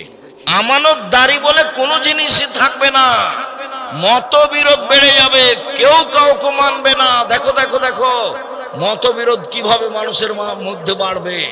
ডান হাতের আঙ্গুল বাম হাতের আঙ্গুলের মধ্যে ঢোকালেন, মতবিরোধ মানুষের মাঝে এইভাবে ঢুকে যাবে, কেউ কাউকে মানবে না।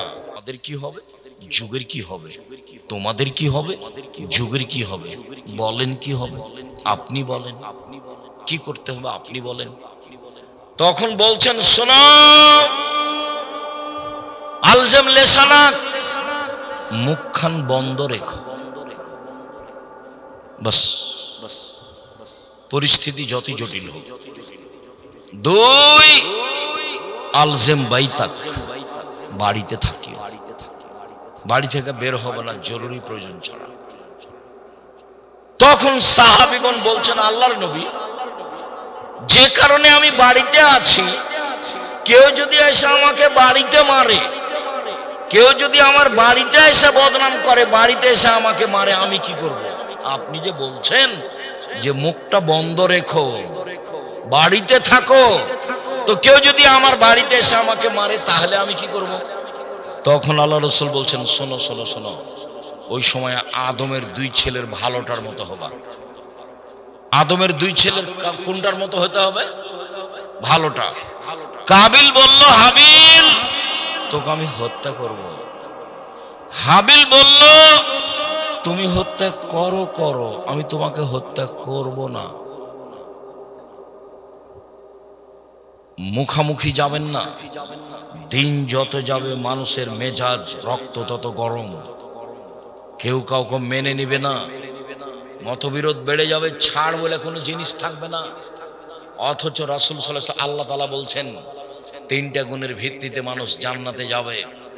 এক, আল্লাযীনা ইনফিকুনা ফিস সাররাই ওয়াজ যাররাই, সচ্ছল অবস্থায় দান করে যে, অসচ্ছল অবস্থায় দান করে যে, সে জান্নাতে যাবে। দুই, আল কাযিমিনাল গায়জ, রাগকে দমন করতে পারে যে, সে জান্নাতে যাবে। রাগ দিয়ে কোনো কাজ নিতে হবে না, রাগ দেখে বউকে মারতে হবে না, রাগ দেখে বউকে তালাক দিতে হবে না। তালাক শব্দ অত তাড়াতাড়ি মুখ দিয়ে বের করেন কেন? ক্ষমতা দেখা দিয়ে বলছে তোমাকে, তোকে 3 তালাক, 1 তালাক, 2 তালাক, 3 তালাক, 1000 তালাক, কয়েকশো তালাক। তো এটা কিন্তু বুঝতে পারে না কে আমাকে খেপালো। ওই যে সূচনাতে বলেছি, আদমের ছেলে মেয়েকে আমি জাহান্নামে নিয়ে যাব যাব যাব, তো এখন আর বউকে বলছে, শয়তান বলছে, এই কতদিন থেকে একটা শাড়ি চাচ্ছিস, 2026 সালের রমজান মাসের ঈদে একটা শাড়ি চালি, তাও তো হলো না, সংসার করবি, করিস না, যা। তখন ওর স্বামীকে বলছে, কত তোমাকে বললাম যে একটা শাড়ি কিনো, এ রমজানে কিনো না, তুমি কিনলে না, কথাটা আমার শুনলে না, তোমার সংসার করতে আমার ভালোই লাগে না, তখন বলছে করবি না, যা, তো তালাক দিয়ে দাও। তালাক দিয়ে দিলাম, যা না, দিব, দেও না এখনই, দিব, এক্ষুনি দে, এক্ষুনি দে, এক্ষুনি চলে যাবো তোর বাড়ি থেকে, থাকবো না, থাকবো না, থাকবো না। ওকে কে খেপাচ্ছে বলেন তো? ওই শয়তান। এ নিরুপায় হয়ে বলছে, যা, তোকে তালাক দিলাম, তোকে 1 তালাক 2 তালাক 3 তালাক 1000 তালাক দিলাম। যেমন তালাক দেওয়া কথা শেষ, তেমনি শয়তান চলে গেছে। এবার আর ঠান্ডা হয়ে গেছে, ঠান্ডা হয়ে বলছে ইন্না লিল্লাহি ওয়া ইন্না ইলাইহি রাজিউন। ছেলে মেয়ে 3টে, যে ছেলে মেয়ে কটা আছে? 3টে। তো বলছে তাহলে এখন উপায়? দুইজনই চিন্তা করছে কি করা যায়, বুদ্ধি। তো বলছে হুজুরকে জিজ্ঞাসা করো। পাশের হুজুর বলেছে যে হিল্লা করতে হবে, হিল্লা, 1 রাতের জন্য বিবাহ দিতে হবে। ইন্না লিল্লাহি, এটা তো কঠিন, কি করা যায়? তো ফতোয়া নিতে গেছে, বলে কোনো পথই নাই, হিল্লা বিবাহ দিতে হবে, বাঁচার পথ দেখো। তাহলে জামিয়া সালাফে ডাঙ্গিপাড়া গিয়ে আব্দুল্লাহ সাহেব কি করা যায়? এই কথা ছাড়া আর কোনো কথা পান না, খালি কথা বললেই তালাক। আল্লাহ তো তালাকের কথা বলছেন না, আগে বলছেন যে তুমি একটু সতর্ক করো, একটু পিটানি দাও, একটু বলো, একটু উপদেশ দাও, এত তাড়াতাড়ি তালাক কেন? আর ওই যে বোকা মানুষ 2 বছর 3 বছরের জন্য চলে গেছে বাইরে কাজ করতে, সৌদি, কুয়েত, কাতার, বাহরাইন, ঢাকা, লন্ডন, আমেরিকা, আর এখানে খালি হুকুম চালাই বউকে, এখানে যাবা না, সেখানে যাবা না, তোমার অমুক বাড়ি যাবা না, তমুক বাড়ি যাবা না, ওর সাথে কথা বলো না, তুই কথা বলেছিস, যা, তোকে তালাক দিয়ে দিল। কত যে ঝামেলা দিন রাত। মোলার গাছ তুলে খেলে আর কি থাকে? থাকে না। বেগুন তুলে খেলে এখনো গাছটা আছে, ছিঁড়ে খেলে গাছটা আছে, গাছটা রাখেন, তালাকই দিয়ে দিলেন, থাকবে কি? তালাক ব্যবহার করিয়েন না ওভাবে, কম ব্যবহার করেন, সেটা শয়তান করাচ্ছে। নিরুপায় হয়ে বৈঠকে তালাকের সমাধান হবে। আপনি মুখে তালাক বলবেন না, আপনার বাপ মা, গ্রামের লোক, চেয়ারম্যান, মেম্বার, মোড়ল মাতাব্বরা বসে যদি দেখা যায় যে সংসার চলবেই না, তাহলে বিচ্ছিন্নের ব্যবস্থা থাকবে। আপনিও তো রাগ করে বলছেন কেন 1 তালাক 2 তালাক 3 তালাক, সংসারটা এভাবে আপনি তালাককে সহজ মনে করছেন। আল্লাহ রাসূল বলছেন জিদ্দুহুন্না জিদ্দুনা হাজলুহুন্না জিদ্দুন। 3টে জিনিস আছে যার মজাকও চূড়ান্ত, চূড়ান্ত চূড়ান্ত, যার মজাকও চূড়ান্ত, চূড়ান্ত চূড়ান্ত। রাগ করে তালাক বললেও তালাক হবে, হাসি মজাক করে তালাক বললেও তালাক হবে, হায়েজ অবস্থায় তালাক দিলেও তালাক হবে, পেটে বাচ্চা আছে এই সময়ে তালাক দিলেও তালাক হবে, যে কোনো সময়ে তালাক দিলে তালাক হবে। হায়েজের কারণে তালাক বিরত থাকে না। 1 বৈঠকে 3 তালাক দিলে 1 তালাকই হয়। শয়তানকে এভাবে সুযোগ দিয়েন না। শুনুন, রাসূল সাল্লাল্লাহু আলাইহি সাল্লাম বললেন তোমাদের কি হবে, যুগের কি হবে, আপনি বলেন কি করতে হবে। তখন আল্লাহ রাসূল বললেন যে মুখখান বন্ধ রেখো, বাড়িতে থাকো। আমি যদি বাড়িতে থাকি, সে যদি আমাকে আসে মারতে, তখন তুমি আদমের 2 ছেলের ভালোটার মতো হয়েও। আদমের এক বড় ছেলে কি বলল? হাবিল তোকে মারবো। তখন কাবিল কি বলল?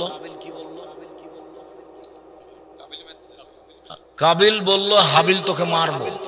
তখন হাবিল কি বলল? তুমি মারো মারো, আমি তোমাকে মারবো না। খবরদার ঝগড়ায় যাবেন না, বিবাদে যাবেন না। 3 শ্রেণীর মানুষ জান্নাতে যাবেই। 1, সচ্ছল অসচ্ছল অবস্থায় দান করে যে। 2, রাগকে দমন করে যে। 3, আফিনানিন নাস, মানুষকে মাফ করে যে। মাফ করতে শিখবেন। আমার জীবনে 2টা ত্যাগ, মানুষের বদনাম করব না, ও যদি আমাকে ধুয়ে ছেড়ে দেয় তবে। 2, প্রতিশোধ নিব না, যা হবে হবে দুনিয়াতে, প্রতিশোধ নিব না। মাফ করতে শিখবেন, জান্নাত হবেই। প্রতিপক্ষ বলেছে, আপনার চরিত্র এমন কেন? রাসূল সাল্লাল্লাহু আলাইহি সাল্লাম বলছেন আপনি সদাচরণের আলোচনা দেখেন। রাসূল সাল্লাল্লাহু আলাইহি সাল্লাম বলছেন আল মুমিনুনা কারাজুলিন ওয়াহিদ, সারা পৃথিবীর মানুষ হলো একজন। ইনস্তাকা আইনু ইস্তাকা কুল্লু, যদি চোখে ব্যথা হয় সম্পূর্ণ শরীরে ব্যথা বুঝে। যদি মাথায় ব্যথা হয় সম্পূর্ণ শরীরে ব্যথা বুঝে, মানে একজন আর একজনের কষ্ট বুঝে, তাই হলো মুসলিম। কেন আপনি এরকম হলেন যে ও যদি বিপদে পড়ে তাহলে আপনি বলছেন ঠিক হয়েছে ঠিক হয়েছে? এটা কোন চরিত্র? এটা কোন আচরণ? মানুষকে মাফ করতে শিখুন, জান্নাত হবে ইনশাআল্লাহ। সম্মানিত দিনী ভাই বোন, বলছিলাম রাসূল সাল্লাল্লাহু আলাইহি সাল্লাম মানুষের বদনাম গীবাত করা তো বহুদূরের কথা, তিনি মানুষের বদনাম গীবাত থেকে বিরত থাকার চেষ্টা করতেন। তিনি মানুষের দোষ ত্রুটি ঢেকে রাখার চেষ্টা করতেন। একটু দেখেন, রাসূল সাল্লাল্লাহু আলাইহি সাল্লাম বলছেন, মান সাতারা মুসলিমান সাতারাহুল্লাহু ফিদ দুনিয়া ওয়াল আখিরা। কেউ যদি দুনিয়াতে মানুষের দোষ ত্রুটি ঢেকে রাখে তাহলে আল্লাহ বিচারের মাঠে তার দোষ ত্রুটি ঢেকে রাখবেন। কেউ যদি মানুষের দোষ ত্রুটি ঢেকে রাখে আল্লাহ বিচারের মাঠে তার দোষ ত্রুটি ঢেকে রাখবেন। আমার দিকে দেখেন, উপদেশ বইয়ের প্রথমে আছে এই হাদিস। বইটা আপনার জন্য লেখা হয়েছে, পাল্টা আমাকে পড়তে বলছেন, তাহলে তো হয় না। আল ইতিসাম পত্রিকা আপনার টাকা দিয়ে ছাপানো হয়, 16 থেকে 20,000 পত্রিকা ছাপানো। আপনি কেন আপনি পড়েন? উপদেশ বই নিয়ে যাবেন, আপনি দেখবেন, দুয়ার বই আপনি পড়বেন, ওই জন্য লেখা হয়েছে। চেষ্টা করেছি অক্ষরে অক্ষরে মুখে রাসূল সাল্লাল্লাহু আলাইহি সাল্লামের আল্লাহর কথা বলা, কোনো কিসসা কাহিনী না বলা, কলমে মিথ্যা কথা না লেখা, কোনো কিসসা কাহিনী না বলা, মিডিয়ায় মিথ্যা কথা না বলা, কোনো কিসসা কাহিনী না বলা। চেষ্টা করেছি শুধু আপনার জন্য। বিচারের মাঠে আল্লাহ তাআলা একটা লোককে এভাবে তার বাহু দিয়ে অন্তরাল করে নেবেন। অন্তরাল করে নিয়ে তার আমলনামা তার সামনে তুলে ধরে বলবেন, দেখো তো এটা তোমার আমলনামা, তুমি পড়ো তো এখানে কি আছে। এটা কি তোমার আমলনামা? জি। তুমি কি মনে করছো যে আমার ফেরেশতা অন্যায় লিখেছে? জি না, আপনার ফেরেশতা অন্যায় লিখেছে এটা আমি বলছি না। তখন আল্লাহ বলবেন, তুমি কি আমাকে কিছু বলতে চাও? জি না, আমি আপনাকে কিছু বলতে চাই না। তখন আল্লাহ বলবেন, শোনো, মানুষ হিসাবে তুমি মানুষের দোষ ত্রুটি ঢেকে রাখতে, প্রকাশ করতে না। আমি বিচারের মাঠে আমি আল্লাহ তোমার দোষ ত্রুটি ঢেকে রাখবো না। যাও, তোমার দোষ ত্রুটি মানুষের সামনে পেশ করলাম না, তুমি জান্নাতে যাও। আর আপনি সাংবাদিকতার চাকরি নিয়েছেন, মানে মানুষের দোষ ত্রুটি কি করা, তলিয়ে তলিয়ে দেখে পেপার পত্রিকা দেওয়া, ভিক্ষা করে খাওয়া ভালো। এই পথ আপনাকে কে বাছাই করতে বলল? আমি বলিনি কোনোদিন। মানুষের দোষ ত্রুটি আপনাকে এরকম ভাবে প্রকাশ করতে ভালো লাগে কেন? 1 মিনিট। একজন সাহাবী এসে বলছেন আল্লাহর নবীকে, ইয়া রাসূলুল্লাহ, তাহেরনি, আমাকে পবিত্র করুন। তখন আল্লাহ রাসূল বলছেন, ইরজে, বাড়ি ফিরে যাও, আস্তাগফিরুল্লাহ, আল্লাহর নিকটে ক্ষমা চাও, অতুব ইলাইহি, তুমি তওবা করো, তোমার পাপ ক্ষমা হয়ে যাবে। লোকটি চলে গেল। একটু গিয়ে আবার ফিরে এসে বলছে, আল্লাহ রাসূল, আমাকে পবিত্র করুন। তখন আল্লাহ রাসূল বললেন, বাড়ি ফিরে যাও, ক্ষমা চাও, তওবা করো, পাপ ক্ষমা হবে।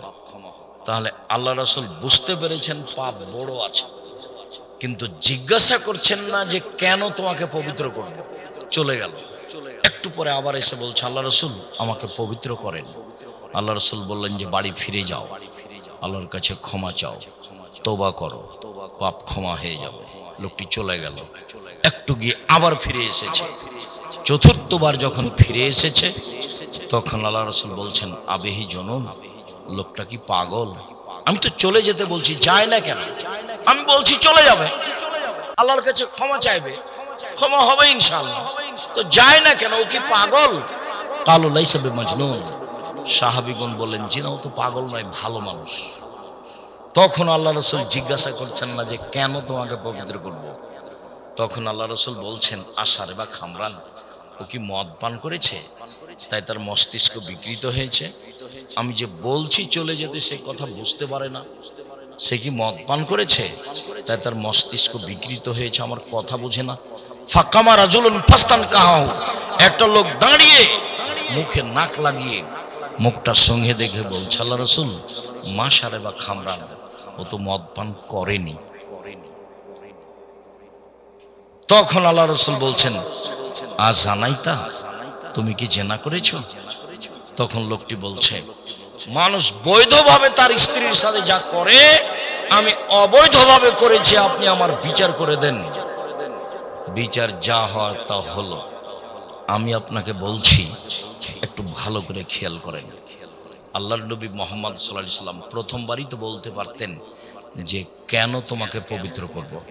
বুঝতে পারছেন না কথা? প্রথমবার বললেন না, দ্বিতীয়বার বললেন না, তৃতীয়বার বললেন না, চতুর্থবার বললেন না, পঞ্চমবারে বলছেন যে ও কি পাগল, ষষ্ঠবারে বলছেন ও কি মদ খেয়েছে। তো সবাই যখন বলল যে না মদ খায়নি, পাগলও নয়, তখন আল্লাহ রাসূল জিজ্ঞাসা করছেন, তুমি কি জেনা করেছো? এই কথাটা তো প্রথমে বলতে পারতেন। আর তুমি কি জেনা করেছো, এই কথাটার উত্তর তিনি কয়েকবার বলেছেন। যাও ক্ষমা চাও, তওবা করো। তো কেন তিনি তওবা করতে বলছেন, কেন তিনি ক্ষমা চাইতে বলছেন? বড় পাপ না হলে তো তওবা হবে না। তার মানে উনি বুঝতে পেরেছিলেন প্রথমেই, কিন্তু তিনি প্রকাশ করতে চাচ্ছিলেন না, ঢেকে রাখতে চাচ্ছিলেন। শেষ পর্যন্ত ঢেকে রাখতে পারলেন না, প্রকাশ হয়ে গেল, বিচার হয়ে গেল। এর পরের অংশটা শুনেন। ইনার নাম হচ্ছে মাইজ ইবনে মালিক, বিশিষ্ট সাহাবী। ইনি একটা ধনী মানুষের বাড়িতে কাজ করতেন, তার নাম হুজ্জাল বা হাজ্জাল। ধনী মানুষের স্ত্রীর সাথে ইনি জেনায় লিপ্ত হন কোনো এক সময়। হুজ্জাল আবার তাকে খুব ভালোবাসতেন।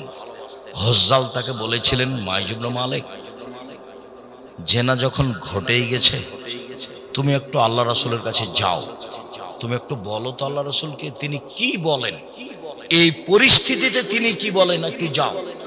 মালিকের কথা শুনে হুজ্জাল এখানে এসেছিলেন, মালিকের কথা শুনে মাইজ ইবনে মালিক এখানে এসেছিলেন।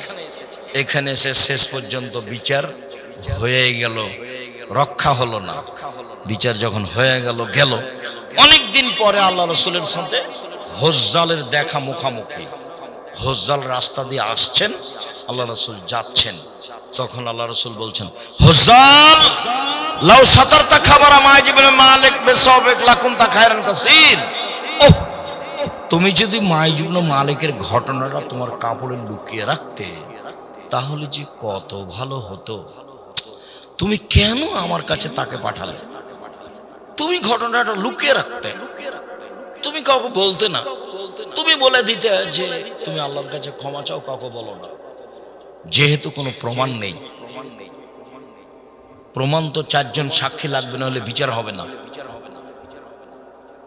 যেহেতু কোনো প্রমাণ নাই, কাছে তুমি আমার কাছে পাঠালে কেন? তুমি কাপড় দিয়ে ঢেকে রাখতে, মানে তুমি চেষ্টা করতে প্রাণপণে দোষ ত্রুটি ঢাকতে।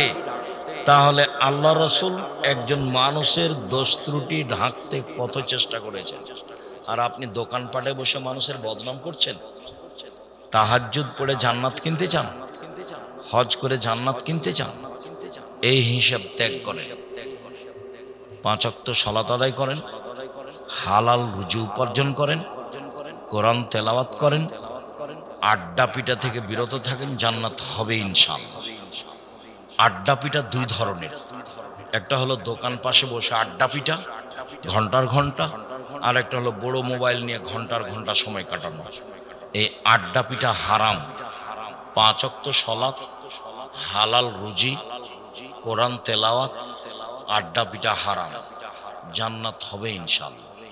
উপার্জন দিনমজুরি, না হয় চাকরি, না হয় জমি চাষ, না হয় ব্যবসা, ছোট থেকে ছোট, বড় থেকে বড়। ব্যবসার তিনি অনেক সম্মান করেছেন।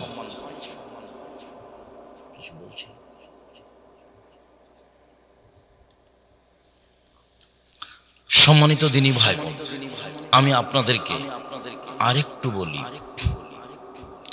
অল্প দিন বাঁচতে এসে মানুষের বদনাম গীবাত করে পরকাল হারার চেষ্টা করিয়েন না। যত নিজেকে সংযম করে রাখবেন, খাটো করে রাখবেন, তত বেঁচে থাকা সহজ হবে। উকবা ইবনে আমির রাদিয়াল্লাহু তাআলা আনহু বলেন, রাসূল সাল্লাল্লাহু আলাইহি সাল্লামকে জিজ্ঞাসা করা হলো, মান নাজাত, বাঁচার পথ কি? আল্লাহর নবী জাহান্নাম থেকে বাঁচার পথ কি? তখন তিনি এক নম্বরে বললেন, আলজেম লেসানাক, মুখটা বন্ধ রেখো, জান্নাত হবে ইনশাআল্লাহ।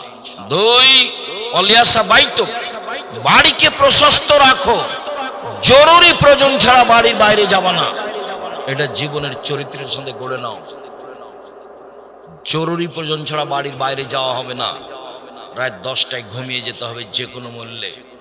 সবাই মিলে 5 ওয়াক্ত সালাত আদায় করতে হবে, করতেই হবে। জীবনের সালাতই এমন একটা ইবাদত যা মানুষের সাথে আপোষ করে না।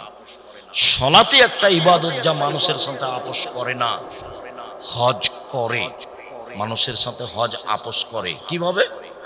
আপনি বলছেন এবছর সুবিধা হলো না, সামনে বছর যাব হজ করতে, ঠিক আছে যান। যাকাত আপোষ করে। কিভাবে? এবছরের যাকাত আমি 2 মাস আগেই দিব, দেন। এবছরের যাকাত আমি 20 দিন পরে দিব, দেন। এই যে আপোষ করছে। সিয়াম, রমজানের রোজা সিয়াম আপোষ করে। কি? শরীরটা আজকে ভালো লাগে না, ছেড়ে দেন, পরে করিয়েন। সফরে আছি, ছেড়ে দেন, বাড়িতে যাবেন যখন তখন করবেন। এ দেখেন আপোষ করে। কিন্তু সালাত কোনো আপোষ করে না। নামাজের কোনো আপোষ নেই। ওযু করে সালাত আদায় করতে হয়, পানি নেই, তায়াম্মুম করে করবেন। মাটি নেই, ওযু তায়াম্মুম ছাড়াই সালাত আদায় করবেন। কিবলার দিকে মুখ করে সালাত আদায় করতে হয়, কিবলা বোঝা যায় না, কিবলা ছাড়াই সালাত আদায় করতে হবে। দাঁড়িয়ে সালাত আদায় করতে হয়, দাঁড়িয়ে থাকা যায় না। বসে থেকে সালাত আদায় করতে হবে, বসে থাকা যায় না। শুয়ে থেকে সালাত আদায় করতে হবে। পরিষ্কার কাপড় পরে সালাত আদায় করতে হয়, পরিষ্কার কাপড় নেই। যেই কাপড়ে পেশাব পায়খানা লেগে আছে সেই কাপড় পরেই সালাত আদায় করতে হবে। পরিষ্কার ও অপরিষ্কার কোনো কাপড়ই নেই। উলঙ্গ অবস্থায় আছেন, এই সময়ও তাকে সালাত আদায় করতে হবে। পৃথিবীতে ভিন্ন ধরনের ব্যতিক্রম বিরল ইবাদত সালাত, যা মানুষের সাথে আপোষ করে না। সালাত আদায় না করলে মানুষ মুসলমান থাকে না। সেই কালে ইমাম আহমদ ইবনে হাম্বল বলেছেন, অলসতা করে 1 ওয়াক্ত নামাজ ছেড়ে দিলে তাকে হত্যা করতে হবে।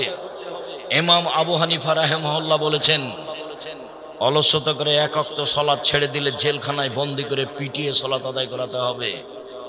আরবি বিদ্বানগণ এখন বলেন, স্বামী সালাত আদায় করে, স্ত্রী করে না, স্ত্রী করে না, করে স্বামী করে না, তখন বিবাহ বিচ্ছিন্ন হয়ে গেছে। বিবাহ নেই, চেয়ারম্যান মেম্বার লাগে না, খাতা কলম লাগে না, বিবাহ এমনিতেই চলে গেছে। তারা আরো বলছে, এইরকম ব্যক্তি মারা গেলে তার জানাজা হবে না। শুধু কি জানাজা হবে না, বলছে যে এরকম ব্যক্তির কবর মুসলমানের কবরস্থানে দেওয়া হবে না, ওর লাশকে হিন্দুদের শ্মশান ঘাটে ফেলে দিতে হবে। তার নাম সালাত। পৃথিবীর ব্যতিক্রম ইবাদত সালাত, এর সাথে আপোষ করবেন না।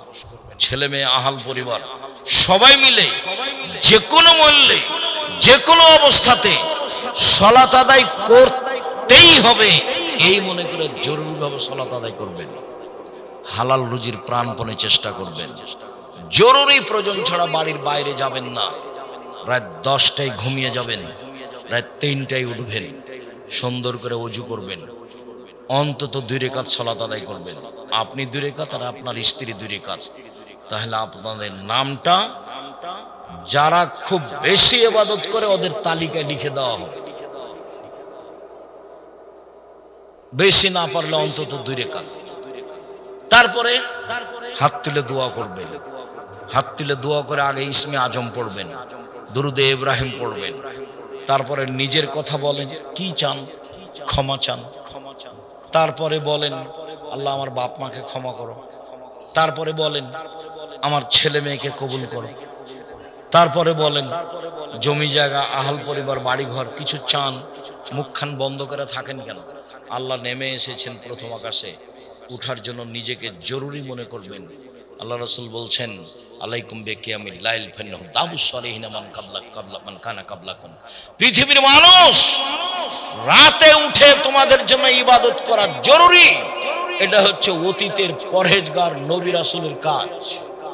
অতীতের নবী রাসূল, সিদ্দিক, শুহাদা, সালেহ, পরহেজগার মানুষেরা রাতে উঠে ওযু করে সালাত আদায় করে আল্লাহকে ডাকতো।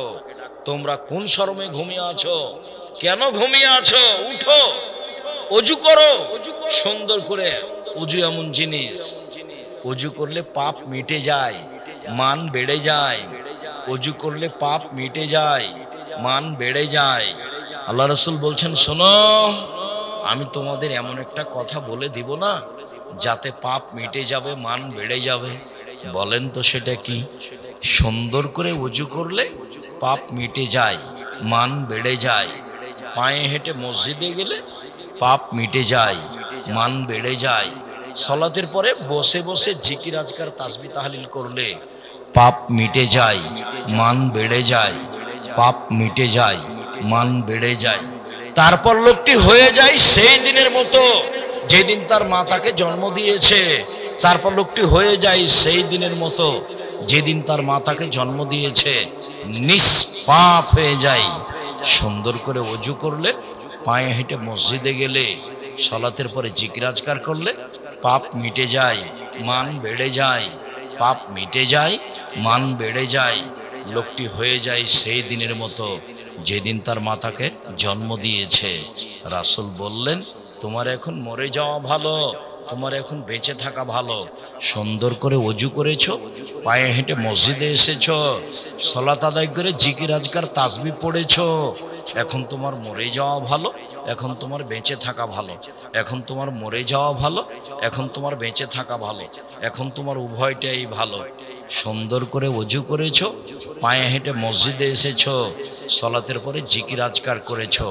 সুন্দর করে অজু করে 2 রাকাত সালাত আদায় করে আল্লাহর কাছে হাত তুলে নিজের কথা বলবেন, বাপ মায়ের কথা বলবেন, আহাল পরিবার ছেলে মেয়ের কথা বলবেন, জমি জায়গা গাড়ি বাড়ির কথা বলবেন।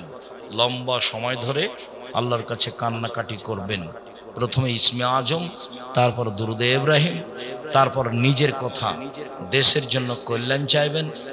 আর আল্লাহ সর্বশক্তিমান, পৃথিবীতে যত যুদ্ধবিঘ্ন, অন্যায় অবিচার জুলুম, আল্লাহ তুমি বন্ধ করতে পারো, তুমি সর্বশক্তিমান, তুমি এগুলো বন্ধ করো। দেশে যেন দুর্ভিক্ষ না আসে, মানুষ যেন বিপদে না পড়ে, তুমি এগুলো থেকে বাঁচাও। জাতির জন্য, দেশের জন্য, নিজের জন্য আল্লাহর কাছে কিছু চাইতে শিখেন। রাসূল সাল্লাল্লাহু আলাইহি সাল্লাম বললেন, সঙ্গী সাথে বলতে পারো মানুষকে পিছন দিক থেকে ধাক্কা মেরে জাহান্নামে নিক্ষেপ করে কি? সঙ্গী সাথে বলতে পারো মানুষকে পিছন দিক থেকে ধাক্কা মেরে জাহান্নামে নিক্ষেপ করে কি? এই কথা বলতে বলতেই ফাঁকা জালে সানাহু, আল্লাহ রাসূল জিহ্বাটা ধরে নিয়েছেন। দেখো, জিহ্বা মানুষকে পিছন দিক থেকে ধাক্কা মেরে জাহান্নামে নিক্ষেপ করে। সাবধান, মুখ ব্যবহার করবেন না, দোকানপাটে বসবেন না, যারা যেখানে গল্প করছে সেখানে যাবেন না। নিজের মতো চলবেন, নিজের মতো খাবেন, নিজের মতো হালাল রুজি উপার্জন করবেন। কথার শেষে বলি, প্রতিষ্ঠান উপলক্ষেই এই প্রোগ্রাম। আল্লাহ রাসূলের এই কথাটা মনে রাখবেন, আল এদুলুলিয়া খায়রুম মিন ইয়াদিস সুফলা, দেওয়া হাত ভালো নেওয়া হাতের চেয়ে। দেওয়া হাত ভালো নেওয়া হাতের চেয়ে। জীবনে কোনোদিন মানুষের কাছে চাইবেন না। এই ছেলে, ভুলেও কোনোদিন শ্বশুরের বাড়ির কাছে কিছু চাইবে না, খাটখাটলা চৌকি বাক্স, খবরদার নয়। যা দিয়েছে শ্বশুর সেগুলো ফেরত দিবে আগামীকাল সন্ধ্যা হতে হতে। মোটর সাইকেল, সাইকেল, কাপড় চোপড় সব ফেরত দেবে। আল্লাহ রাসূল বলছেন, দেওয়া হাত ভালো নেওয়া হাতের চেয়ে। রাসূল সাল্লাল্লাহু আলাইহি সাল্লাম বলেন, প্রত্যেক দিন আকাশ থেকে 2 জন ফেরেশতা নেমে আসেন। একজন বলেন, এই ছেলেরা তোমরা একটু ভিতরে আসো, আমার এই কথাটা একটু খেয়াল করবেন। রাসূল সাল্লাল্লাহু আলাইহি সাল্লাম বলছেন, প্রত্যেক দিন সকালে 2 জন ফেরেশতা নেমে আসে। একজন বলেন, আল্লাহ যে যতটুকু দিল তুমি তার ততটুকু পূর্ণ করে দাও, যে যতটুকু দিল না তুমি তার ততটুকু ধ্বংস করে দাও। আমি আপনাদেরকে রাসূল সাল্লাল্লাহু আলাইহি সাল্লামের এই কথাটা বলে উৎসাহিত করতে চাচ্ছি যে ইবাদতের জগতে সবচেয়ে শক্তিশালী, ক্ষমতাধর, পাওয়ারফুল ভিন্ন ধরনের ইবাদত হলো দান, যে একটা থেকে আর একটা ঘটাতে পারে। দানই একটা ইবাদত যে আপনার বালা মুসিবত, বিপদ আপদ, সমস্যা সব দূর করতে পারে, অন্য কোনো ইবাদত পারে না। দানই একটা ইবাদত যে কবরের শাস্তিকে বন্ধ করে দিতে পারে। হজ পারে না, জাকাত পারে না, সিয়াম পারে না, তাসবিহ তাহলিল জিকির আজকার পারে না। দানই একটা ইবাদত মরা মানুষের পাপকে মিটিয়ে দিতে পারে। একজন সাহাবী এসে বলছেন, আল্লাহর নবী, আমার আব্বা মারা গেছেন, জমি জায়গা অর্থ সম্পদ ছেড়ে গেছেন, আমি যদি আমার আব্বার নামে দান করি তাহলে আমার আব্বার পাপ মিটে যাবে কি? পাপের কথাটা এসেছে, পাপ মিটে যাবে কি? তখন আল্লাহ রাসূল বললেন, হ্যাঁ, তোমার আব্বার পাপ মিটে যাবে। আল্লাহর নবীও বললেন না যে ছোট পাপ না বড় পাপ, সাহাবীও জিজ্ঞাসা করেননি যে ছোট পাপ না বড় পাপ। সাহাবী এসে বলেছেন যে আমার আব্বা মারা গেছেন, জমি জায়গা ছেড়ে গেছেন, আমাকে কিছু বলেননি, আমি যদি আমার আব্বার নামে দান করি তাহলে আমার আব্বার পাপ মিটে যাবে কি? বললে হ্যাঁ, সব পাপ মিটে যাবে। দান এমন একটা জিনিস, আল্লাহ রাসূল বলছেন, ইন্না সাদকাতা তুতফিউল খাতিয়াতা কামা ইউতফিউন নার। দান মানুষের পাপকে মিটিয়ে দিতে পারে ওইভাবে পানি যেমন আগুনকে নিভিয়ে দিতে পারে। দান বিচারের মাঠে ছায়া হিসেবে আসবে। আপনাদের সামনে ছেলেরা আসছে, যে আসুক না কেন, কেউ বঞ্চিত থাকবেন না ওই হাদিসটার প্রতি আমল করাতে। দেওয়া হাত ভালো নেওয়া হাতের চেয়ে। 10 টাকা হোক, 500 টাকা হোক, 100 টাকা হোক, যারা আমরা স্টেজে আছি আমরাও বঞ্চিত থাকব না, আমরাও অংশগ্রহণ করব, কম হোক আর বেশি হোক। আমি সকল দিনী ভাই বোনকে প্রতিষ্ঠান উপলক্ষে কম থেকে কম, বেশি থেকে বেশি দান করার জন্য আন্তরিকভাবে অনুরোধ জানাচ্ছি। আর নিজেকে বঞ্চিত রাখবেন না। যদি 10টা টাকাও না থাকে, কারো কাছে নিবেন, নিয়ে অংশগ্রহণ করবেন। কেননা আপনি আমি সকল দিনী ভাই বোনকে দান করার জন্য আন্তরিকভাবে অনুরোধ জানাচ্ছি। আমার দিনী বোনেরা যারা আছেন, প্রতিষ্ঠানের মেয়েরা যারা আছো বা আর যা সহযোগিতায় আছো, রাসূল সাল্লাল্লাহু আলাইহি সাল্লাম জাহান্নাম থেকে বাঁচার মাধ্যম বললেন দান। শেষ পর্যন্ত তিনি বললেন যে খেজুরের বীজের উপরে যে সাদা পদার্থটা আছে, এই পদার্থ সমপরিমাণ হলেও তোমরা দান করে জাহান্নাম থেকে বাঁচো। আর মহিলাদেরকে বললেন, তোমাদের হাতে যদি কোনো টাকা পয়সা না থাকে, অলাও বে হলিয়ে কন্যা, তোমাদের গায়ের যে গয়না আছে, হাতের যে গয়না আছে, গলার যে গয়না আছে, কানের যে গয়না আছে, এটা দান করে হলেও তোমরা জাহান্নাম থেকে বাঁচো। রাসূল সাল্লাল্লাহু আলাইহি ওয়াসাল্লাম আদেশ করেছিলেন। মর্মে আমি সকল দিনী ভাই বোনকে আন্তরিকভাবে আল্লাহকে সন্তুষ্ট করার জন্য দান করার ব্যাপারে